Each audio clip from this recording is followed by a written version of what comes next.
Chief justice কিন্তু যদি চায় তার যে অবস্থান, সে সিম্বলিক রোল পাকিস্তানে দেখেন চিফ জাস্টিস কিন্তু খুব গুরুত্বপূর্ণ রোল প্লে করছিল ওই যে পারভেজ মুশারফকে সরাইতে।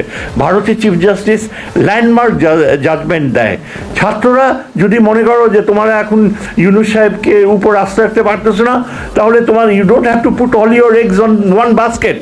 আজকে তোমাদের কৃপায় যিনি চিফ জাস্টিস হয়েছে অত্যন্ত লার্নেড ম্যান, এবং তার নানা ছিল জাস্টিস ইব্রাহিম, যিনি পাকিস্তানি আমলে পাকিস্তানের সামরিক শাসনের বিপক্ষে এমন অবস্থান নিয়েছিলেন যে এই পাকিস্তানের জাজমেন্টের ইতিহাসে তার নাম স্বর্ণাক্ষরে লেখা। জাস্টিস ইব্রাহিম তিনি হচ্ছে এই চিফ জাস্টিসের নানা, আপন নানা, এবং তার রক্তে রয়েছে প্রতিবাদের শক্তি। সে ব্যবহার করে না, তাকে ইউনূস সাহেব পাশে রাইখা দিচ্ছে আনইউটিলাইজড, কিন্তু সে তোমাদের অ্যালাই হইতে পারে, ইচ্ছা করলে সামনে আসতে পারে, সে চুপ্পুকে সরাতে পারে, সামরিক বাহিনীর রিফর্মসের কথা বলতে পারে, এবং দেশে যে এই যে অন্যায়গুলো হচ্ছে, যে বিচার অবশ্যই হওয়া উচিত। আমাদের ছাত্ররা যে জীবন দিল, তার বিচার না হওয়া পর্যন্ত কোনো ইলেকশন হওয়া উচিত না। এটা অনৈতিক, এটা অন্যায়, এটা আমাদের নিজেদেরকে অপমান করা। আমরা কি সেদিন এক ভদ্রলোক আওয়ামী লোক টেলিভিশনে ওই কর্নেল হক যে ইয়ে করে ওই রাওয়ার প্রেসিডেন্ট, তার সাথে টক শোতে ঝগড়া শুরু করছে। সে ওই আওয়ামী লীগের ওই লোক বলতেছে যে 71-এ 30 লক্ষ লোক মারা গেছে, আর এই সংগ্রামে মাত্র 2000 লোক মারা গেছে। কোনটা বেশি ইম্পর্টেন্ট? 71? আমরা 71-এর দায়ী, আপনি কিছু না।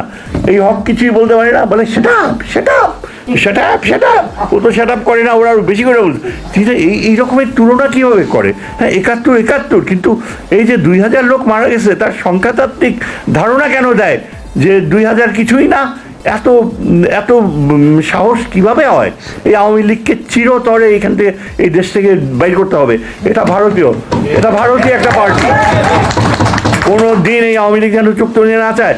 আমরা তোমাদের ন্যারেটিভ তৈরি করতে হবে জুলাই ডিক্লারেশনে। This is also important for you, the history of this country, it must go back to the 13th century। বাংলাদেশের অস্তিত্ব নির্ভর করতেছে তোমাদের উপরে, কারণ আমাদের আগামী দিনগুলোয় যদি ভারত আবার আপার হ্যান্ড পায়, তাইলে আর কিন্তু ছাড়বে না, বাংলাদেশকে পুরোপুরি একটা কলোনিতে পারে। It's a zero sum game. আমাদের সাবজেক্টে বলি জিরো সাম গেম হচ্ছে যে either India breaks or we break. Bharat যদি না ভাঙে তাহলে বাংলাদেশকে তারা ভেঙে দিবে, এবং বাংলাদেশ কখনো চাইবে না যে আমাদের যে অতীত ইতিহাস, আমাদের যে অতীত যে বিশালত্ব ছিল, সেগুলোর উপর আমাদের যে একটা এখনো অধিকার রয়েছে সেটা কখনো খাটো করার না। সুতরাং এই কথাগুলো বলে আমি শেষ